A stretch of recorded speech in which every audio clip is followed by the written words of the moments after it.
ఇసుక. ఆ ఉచిత ఇసుక అనే మాటని పూర్తిగా గాలికి వదిలేసిన చంద్రబాబు నాయుడు గారు ఈ రోజున ఇసుకని ఒక అందని ద్రాక్షలాగా, సామాన్యుడికి ఏమాత్రం అందుబాటులో లేని ఒక బంగారంలాగా మార్చేశాడు. ప్రధానమైన ఆదాయ వనరుగా ఇసుకని ఈ రోజున రాష్ట్రంలోని కూటమి ప్రభుత్వం ఒక చక్కని దోపిడీ కార్యక్రమం జరుగుతుంది. ప్రభుత్వం తను ఏర్పాటు చేయబోయే ముందు గత ప్రభుత్వంలో ఇసుక విధానం బాగలేదని, దానికన్నా మెరుగైన నాణ్యమైన ఓ చక్కటి విధానాన్ని తీసుకొచ్చి పూర్తిగా ఉచితం చేస్తానని చంద్రబాబు నాయుడు గారు మాట ఇచ్చారు.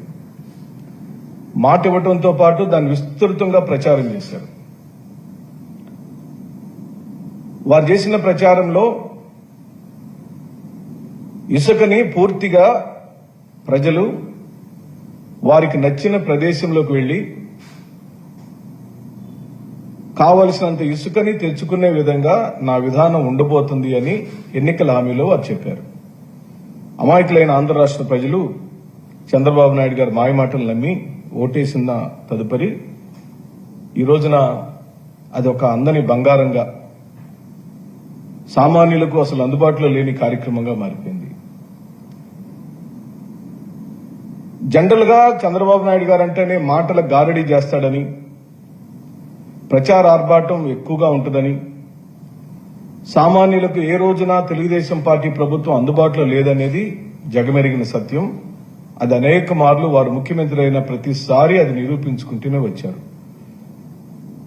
చంద్రబాబు నాయుడు గారు అంటేనే మాటల గారడి, ప్రచార ఆర్భాటం, హామీలను తొంగలో తొక్కటం, అది వారి యొక్క బ్రాండింగ్ అన్నమాట. ఈ భారతదేశ రాజకీయాలలో అంత మాట తప్పే రాజకీయ నాయకుడిని మనం ఎక్కడ చూసుండు. వారితోటి ఇప్పుడు జనసేన, బీజేపీ కూడా కలిశారు. 2014-19 కాలంలో జరిగిన దోపిడీ కన్నా, అంటే 2014-19లో చంద్రబాబు నాయుడు ఇదే జనసేన పార్టీ, బీజేపీ సంయుక్తంగా ఏర్పాటు చేసిన ఆనాటి ప్రభుత్వం కన్నా ఈ రోజున ఈ ప్రభుత్వం భారీ స్కామ్ చేసిందని చెప్పి ప్రకటిస్తున్నాం. ప్రజలను పూర్తిగా మోసం చేసిందని చెప్తున్నాం. వైఎస్ జగన్మోహన్ రెడ్డి గారి ప్రభుత్వం తీసుకొచ్చిన ఇసుక విధానం వల్ల సుమారుగా 3,825 కోట్ల రూపాయలు, సంవత్సరానికి సుమారుగా 765 కోట్లు, 5 సంవత్సరాల్లో 3,825 కోట్ల రూపాయల ఆదాయం రాష్ట్ర ప్రభుత్వానికి వచ్చింది. ట్రాక్టర్ ఇసుక ధర 3,000 నుంచి 5,000 రూపాయలు ఉంటూ వచ్చింది. ఈ రోజున అదే ట్రాక్టర్ ఇసుక ధర 10 నుంచి 20,000 రూపాయల వరకు అమ్ముకొని సొమ్ము చేసుకుంటున్నారు కూటమి ప్రభుత్వ నాయకులు. 18 టన్నులుండే లారీ విలువ ఈ రోజున 63,000 పైచీలకు ధరలు పెట్టి మరి వినియోగదారులు కొనుక్కోవాల్సిన దుస్థితిలోకి చంద్రబాబు నాయుడు తీసుకెళ్లాడు. ఆనాటి ప్రభుత్వం తీసుకొచ్చిన ఆదాయంతో పాటు ధరలను స్థిరీకరించి నియోజకవర్గాల వారీగా ఏ నియోజకవర్గంలో ఏ ధరకు ఇసుక అమ్మాలనేది కూడా ప్రకటించిన గొప్ప పరిస్థితులను మనందరం చూశాం. ఈ రోజున 2019 నుంచి 24 కాలంలో శ్రీ వైఎస్ జగన్మోహన్ రెడ్డి గారి ప్రభుత్వం ఇసుక విధానంలో పూర్తిగా పారదర్శకంగా ఉంది, నిష్పక్షపాతంగా ఉంది. ప్రజలకు ఆదాయాన్ని తీసుకొచ్చిన కార్యక్రమం జరిగింది. 2014-19 కాలంలో జరిగిన దోపిడీని అరికట్టింది. ఏ ఒక్క జేబులోకి డబ్బులు వెళ్లకుండా 350 రూపాయల నుంచి 365 రూపాయల ఆదాయం టన్ను ఇసుక మీద ప్రత్యక్షంగా రీచుల్లోనే ప్రభుత్వానికి వస్తే కేవలం 100 రూపాయలు మాత్రమే ఆ మెయింటెనెన్స్ ఖర్చుల్ని ఛార్జీ చేసుకునే విధంగా రీచుల్లో జరిగితే ఈ రోజున ఆ ఇసుకని పని కట్టుకొని ఎక్కడ కూడా అందుబాటులో లేకుండా చేశారు. అదొక ప్రధానమైన ఆదాయంగా మార్చుకున్నారు తెలుగుదేశం పార్టీ, జనసేన, బీజేపీ నాయకులు. పైగా సామాజిక మాధ్యమాలలో ప్రతిపక్షాలు, వాలంటీర్లు, గతంలో పనిచేసిన వాలంటీర్లు, సామాన్యమైన కార్యకర్తలు, బాధితులు పెద్ద ఎత్తున దీని మీద సోషల్ మీడియాలో గళమెత్తుతుంటే వాళ్ళందరినీ పోలీస్ కేసులు పెట్టి బెదిరించే కార్యక్రమం చేస్తున్నారు. అంటే రాజ్యహింస, ప్రతిపక్ష పార్టీల మీద దొంగ కేసులు పెట్టడం రెడ్ బుక్ రాజ్యాంగమే కాదు, ప్రభుత్వ వైఫల్యాల్ని ప్రశ్నించినటువంటి సామాన్యుడిని కూడా వదలట్లేదనే దానికి ఇదొక నికాసైన ఉదాహరణ. చంద్రబాబు నాయుడు గారు తన వైఫల్యాలను కప్పిపుచ్చుకునేదానికి, వారిచ్చిన హామీలను పూర్తిగా కొంగలో దొక్కి పై డాబుల్ని ప్రదర్శిస్తూ, అదేమంటే 40 సంవత్సరాల అనుభవం ఉందని ఢాంబికాలు బలుగుతూ పూర్తిగా అపహాస్యం పాలయ్యాడు ఈ దేశంలో నిన్న మొన్న జరిగిన అనేకమైన ఉదంతాలలో. ఎందుకు ఈ కర్మ అని చెప్పి అడుగుతున్నాం. ఈ వయసులో మీరు ఇంత దగులుబాజీ రాజకీయాలు చేయాల్సిన కర్మ దేనికి వచ్చింది బాబు గారు అని అడుగుతున్నాం. కేవలం అధికారం చేజిక్కించుకోవటానికి ఓ బ్రహ్మాండమైన పాలిచ్చే గేదెని వదులుకున్న ఈ ఆంధ్ర రాష్ట్ర ప్రజలు దుక్కి దున్నే దున్నపోతుని తెచ్చుకొని ఈ రోజున లబోదీపం అంటున్నారు గ్రామాల్లో అని చెప్పుకుంటున్నాం. భారతదేశ రాజకీయాలే కాదు, ప్రపంచ దేశ రాజకీయాలలో కూడా 4 నెలల కాలంలోనే ఇంత పూర్తి వ్యతిరేకత తెచ్చుకున్న ప్రభుత్వం మరెక్కడ మనం చూసిండమని చెప్పి అంటున్నాం.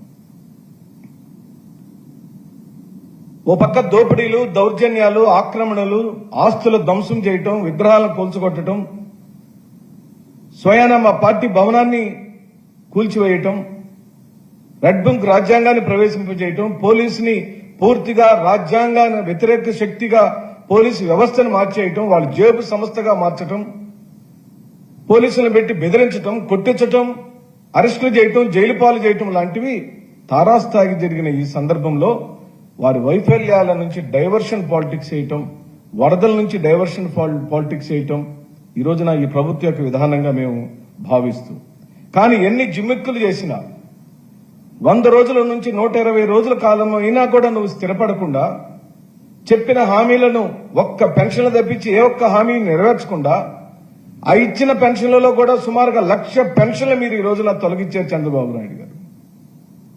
ఈ ఉసురు మీకు తగులుతుంది. ఏ పేదవాడు ఆ 3,000 కోసం, 4,000 కోసం 30 రోజుల పాటు ఎదురు చూస్తూ ఉంటాడో ఆ పేదవాడి యొక్క ఉసురు, ఆ ఘోష మీకు తగులుతుంది. ఎందుకంటున్నానంటే ఈ ప్రపంచంలో వాళ్ళకి ఎవరు ఉండరు. ఈ ప్రపంచంలో ఆ రోజు జగన్మోహన్ రెడ్డి గారు ఇచ్చిన 3,000 కోసం వాళ్ళు ఎదురు చూడకుండానే తెల్లవారుజామున 5 గంటలకు 1వ తారీఖు నాడు వారు తీసుకొచ్చిన వాలంటీర్ వ్యవస్థలోని సైనికులు, సమాజ సేవకులు ఇంటి గడప తొక్కారు, తలుపు తట్టారు, నిద్ర లేపారు, జేబులో పెట్టి వాళ్ళ ఆశీర్వాదాన్ని తీసుకుని బయటకు వచ్చిన రోజుల్లో నుండి ఈ రోజున ఆ పెన్షన్దారులు ఎవరెవరైతే 1,00,000 మంది పెన్షన్లు కోల్పోయారో వారి యొక్క ఉసురు మనకు తగులుతుందని కూడా నేను అంటున్నాను. ఇది మంచిది కాదు ఈ ప్రభుత్వానికి. ఘోష ఎప్పటికీ మంచిది కాదు. ఇప్పటికే మీరు దేవుడితో పెట్టుకున్నారు, స్వయానా శ్రీ వెంకటేశ్వర స్వామితో పెట్టుకున్నారు. మీకు గతంలో చాలా అనుభవాలు ఉన్నాయి. వెంకటేశ్వర స్వామితో పెట్టుకున్న ఎవ్వరూ బాగుపడిన దాఖలాలు లేవు. అది మీరు, మీతో పాటు వేషధారణలతో ఈ రాష్ట్రాన్ని మత విద్వేషాలు రెచ్చగొట్టే విధంగా మరి అతి సామరస్యమైన ఆంధ్రప్రదేశ్ ని మతాలతో, కులాలతో, ప్రాంతాలతో చిన్నాభిన్నం చేయాలనుకున్న ప్రతి శక్తికి వెంకటేశ్వర స్వామి సమాధానం చెప్పాలని ఈ సందర్భంగా నేను మనవి చేస్తూ, 2014-19 కాలంలో మీరిచ్చిన అనేకమైన జీవోలు, ఒక మారేమో ఏపీఎండీసీ ద్వారా అమ్మకాలని చెప్పారు. కొన్నాళ్లు గడిచిన తర్వాత దాన్ని పునర్సమీక్షించి మండల సమైక్యల ద్వారా అమ్మకాలని చెప్పారు. మళ్లీ మంత్రిమండలిని పెట్టారు, మళ్లీ సమీక్షించారు. సబ్ కమిటీ ద్వారా కొన్ని సూచనలు అడిగారు. సబ్ కమిటీ ఇచ్చిన సూచనల మేరకు మరి టెండర్ కమ్ ఆక్షన్ నిర్వహించమని సబ్ కమిటీ చెబితే దానికి ఒక జీవో ఇచ్చారు. మళ్లీ ఆ జీవోని అలాగే ఉంచుకొని 2016 జీవో నెంబర్ 43 ఏప్రిల్ 6వ తారీఖున రిలీజ్ చేశారు. సుమారుగా 19 జీవోలు 2014 నుంచి 19 కాలంలోనే నారా చంద్రబాబు నాయుడు గారు ఈ ఇసుక విధానం మీద ఆయనే స్వయంగా 19 జీవోలు ఇచ్చాడు. కేవలం ఇది దోపిడీకి అనేక మార్గాలను వెతుక్కుంటూ వచ్చాడని మనం చేస్తున్నాం.